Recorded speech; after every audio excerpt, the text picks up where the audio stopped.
kasus jatuhnya lift di pusat perbelanjaan Blok M Square, Kebayoran Baru, Jakarta Selatan menyebabkan 25 orang harus dilarikan ke rumah sakit karena mengalami luka. Lift yang anjlok dari lantai 7 hingga ke bawah di pusat perbelanjaan membuat panik karyawan dan pengunjung yang ada di basement saat kejadian. Hingga kini pihak kepolisian masih memeriksa beberapa saksi, termasuk pengelola mal dan teknisi lift untuk menyelidiki apakah ada unsur kelalaian terkait jatuhnya lift tersebut. Ada 25 korban lain sudah dibawa ke rumah sakit Pertamina dan saat ini masih diupdate karena dari pihak rumah sakit masih belum bisa memberikan keterangan-keterangan untuk saksi ya, masih dalam perawatan. Sejauh ini apakah kemudian yang kedua lift nomor 5 itu ya di Blok M Square itu kita polis lain tentunya nanti penyidik nanti akan mencari apakah itu lift itu di outsourcingkan dalam perawatannya, dalam maintenance-nya, apakah dikelola sendiri. Kemudian juga nanti akan kita lihat itu kapan perawatan terakhir, tentunya itu pasti ada perawatan di situ. Apakah sesuai dengan spek-spek dan sebagainya. Itu nanti bagian daripada penyelidikan dari penyidik dari Jakarta Selatan. Sementara itu di Rumah Sakit Pertamina Pusat Jakarta, sejumlah korban lift jatuh sudah dipindahkan ke ruang rawat inap untuk menjalani rangkaian upaya medis. Sedangkan sejumlah korban lainnya sudah diperbolehkan pulang. Terkait biaya pengobatan dan perawatan korban jatuhnya lift, seluruhnya ditanggung oleh pihak pengelola gedung Blok M Square. Dari Jakarta, tim TV One mengabarkan.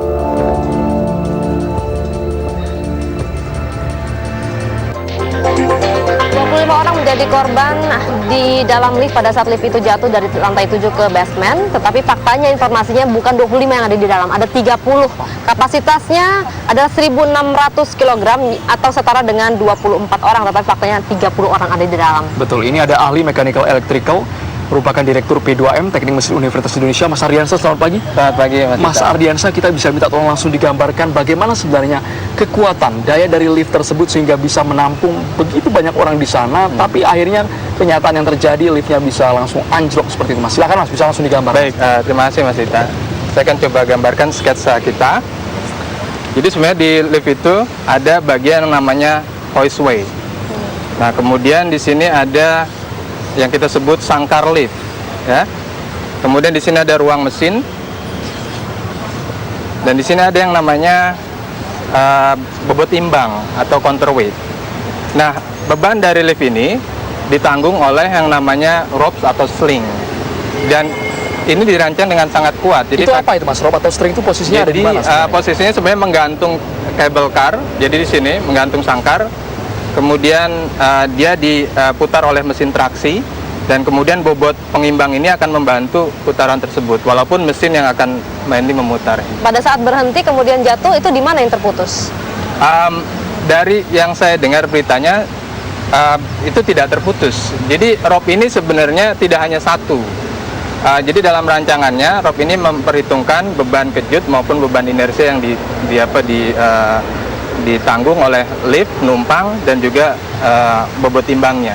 Sehingga sangat kecil kemungkinan bahwa putus rope terjadi. Tapi ada tidak, Mas, penjelasan mengenai sebenarnya seberapa kuat rope tersebut yang sudah terpasang untuk menahan beban seberat apa sebenarnya? Bisa pakai angka-angka mungkin, Mas, digambarkan? Iya, jadi di Peraturan Menteri Permenaker nomor 3/1999 itu sudah dinyatakan bahwa safety factor dari rope ini bisa sampai 8 sampai 12 kali tergantung aplikasinya. Jadi kekuatannya kalau kita hitung secara kasar bisa sampai 8 kalinya. Jadi sebenarnya dirancangnya dengan sangat safe ya. Memang ada beberapa weak point seperti di sambungan ini, tapi dari rope-nya sendiri seharusnya kekuatannya sudah sangat cukup untuk menanggung beban. Kalau 25 hingga 30 orang itu angka yang masuk akal untuk bisa menahan rope-nya? Ya, jadi rope-nya juga akan tergantung dari kapasitas yang dirancang. Biasanya kalau misalnya penumpang kapasitasnya 1.600, berarti 24 penumpang dengan rata-rata beban penumpang 60 sampai 70 kg. maka ropnya akan dirancang sesuai dengan beban tersebut. Jumlah ropnya juga bisa bervariasi. Apakah ada kriteria pemasangan lift di satu gedung? Misalnya untuk gedung A itu liftnya berukuran kecil, hanya bisa menampung 24, tetapi lift yang satunya ada lebih besar bisa menampung. Ya, jadi kalau secara penggunaan kita bisa bagi ada lift barang, lift penumpang, kemudian ada lagi yang namanya dumbwaiter atau lift pelayan. Nah, lift penumpang sendiri parameter yang biasanya membedakan itu adalah kapasitas dan kecepatan. Jadi seberapa cepat ini tergantung dari ketinggian gedung tentu saja. Kalau jumlah kapasitasnya sendiri biasanya didesain dengan perhitungan traffic dari penumpang di gedung tersebut. Mengenai fungsi dan penggunaan Mas Ardiansyah, ketika lift ini memang diperuntukkan untuk barang tapi digunakan oleh orang, apakah ada perbedaan tertentu? Secara prinsip kerja tidak. Jadi secara prinsip kerja desainnya sudah cukup menampung beban-beban tersebut. Yang berbeda biasanya adalah aksesoris di dalam, kemudian ada juga safety feature-nya juga. Safety feature untuk penumpang biasanya lebih tinggi di sana. Dari pandangan Mas Ardiansyah sendiri, yang menyebabkan lift ini kemudian jatuh dari lantai 7 ke basement, pertama kan dari lantai 7 ke lantai 5 dulu, kemudian langsung jatuh ke basement, apa sebenarnya masalah utama? Apakah karena maintenance-nya tidak baik, tidak dilakukan secara berkala? Mungkin saya bisa coba jelaskan dari sisi safety feature dari sebuah lift ya. Jadi lift itu punya beberapa safety feature. Pertama adalah di motornya ini punya magnetic brake, jadi rem magnetik yang sebenarnya akan bekerja kalau ada power. Jadi kalau loss of power yang terjadi justru dia mengerem. Tidak seperti di mobil kita harus menginjak rem. Tapi kalau misalnya powernya hilang atau terjadi kelainan, maka dia akan secara otomatis akan mengunci. Itu bisa tahu terdeteksinya bagaimana, Mas? Ya, jadi misalnya ada power loss berarti kan ada deteksi oleh motor bahwa motor ini kehilangan daya, maka magnetic brake akan mengerem. Sinyal itu bisa didapatkan oleh siapa? Apakah ada yang memonitor sehingga bisa melihat, oh ini ada indikator bahwa power ini loss seperti yang Anda katakan? Power loss itu biasanya sudah dideteksi otomatis, jadi tidak ada power yang masuk, tidak ada listrik yang masuk ke motor misalnya akibat adanya entah mati lampu, entah kebakaran. Berarti kalau lift itu masih bisa naik dan kemudian turun, kita tidak pernah tahu apakah lift ini masih bagus digunakan ataupun tidak. Tidak ada, secara kasat mata tidak bisa terlihat. Tidak, ya ini akan bekerja kalau ada emergency seperti itu. Ya. Lewat apa? Atau melalui bunyi alarm seperti itu? Dia otomatis. Pak. Saya ingin jelaskan lagi beberapa safety feature. Jadi sebenarnya berlapis sekali safety feature-nya. Kemudian ada juga yang namanya gubernur. Gubernur itu bisa diletakkan di atas kar atau di ruang mesin ya. Ini sebenarnya adalah ada tambahan tali bukan untuk menahan tapi untuk mendeteksi kecepatan. Jadi kalau misalnya terjadi overspeed, kecepatan yang terlalu berlebihan, maka gubernurnya akan mendeteksi itu dan kemudian mengaktifkan magnetic brake, maupun di sini ada juga safety brake di karnya. Jadi kar ini sebenarnya berjalan tidak menggantung bebas. Ada relnya. Jadi ada rel baik di sisi maupun kanan kirinya. Nah, kemudian di rel itu ada brake-nya juga. Jadi kalaupun misalnya worst case scenario-nya terjadi problem di rope sehingga terjadi jatuh overspeed, maka secara otomatis dia akan mengklaim ke relnya sehingga sangkar ini akan berhenti. Oke, kalau seandainya saksi mengatakan ada tanda kelebihan muatan, walaupun ketika mereka sudah masuk, tiba-tiba lift sudah jalan, tanda peringatan baru muncul di tengah-tengah. Sebenarnya peringatan itu terjadi pada saat perlebihan beban terjadi. Jadi pada saat masuk ya, kalau desainnya benar, dia akan mendeteksi terjadi kelebihan beban dan pintu tidak akan menutup. Itu yang benar ya? Berarti terjadi error sistem berarti kalau seandainya sudah tertutup baru bunyi ketika jalan lift ya? Iya, kalau seperti itu berarti ada kesalahan di situ ya. Karena dalam desain dia tidak boleh tertutup pintunya kalau misalnya overload. Secara ideal untuk proses perawatan dari lift ini berapa lama sih?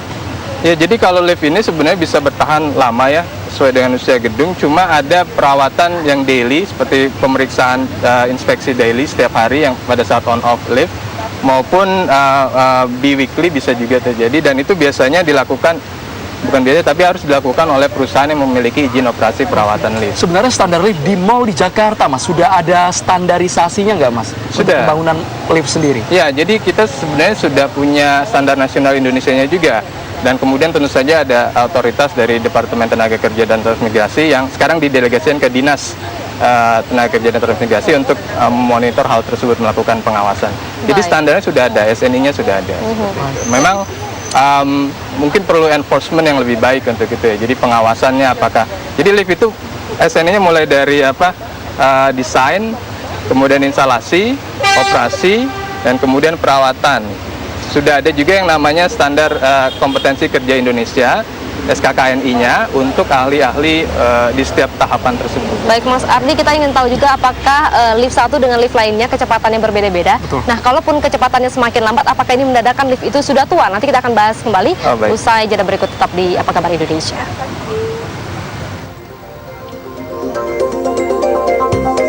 Selatan dan Polsek Kebayoran Baru, kami melakukan olah TKP, kami mengamankan beberapa bukti yaitu dalam bentuk dokumen, dan sekarang untuk kami melakukan pemeriksaan terhadap 6 orang saksi, yaitu 2 orang saksi secara dari internal manajemen tentang harwat perawatan lift, yang 2 dari outsourcing, yang 2 lagi adalah saksi korban, di mana yang menaiki lift dari lantai 5 menuju lantai 7 dan sehingga lift itu terjatuh. Kami juga akan berkoordinasi dengan saksi ahli dan tim lapor tentang bagaimana kejadian ini, karena dari keterangan awal lift ini sudah berfungsi dari 2007 sehingga sudah dilakukan maintenance ataupun perawatan. Nah, di sini kita lihat apakah kecelakaan ini karena terjadi karena adanya kealpaan ataupun karena sesuatu yang dianggap sudah tidak layak. Ini masih coba kita lakukan pendalaman dan penyelidikan. Kita menemukan ada 25 korban, artinya diduga sementara adalah karena overload. Sama reporter TV1 Jessica Daryanto yang ada di Rumah Sakit Pusat. Jessica, silakan dengan laporannya.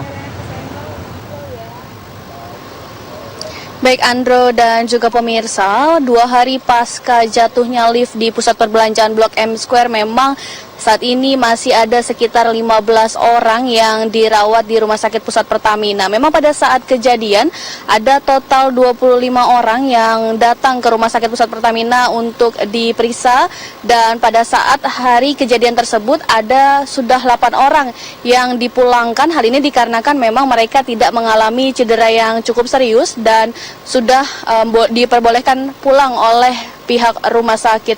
Dan dari total ada 17 orang pasien setelah 8 orang pada hari pertama pulang kemarin, ada 2 orang pasien kembali yang diperbolehkan pulang oleh pihak rumah sakit.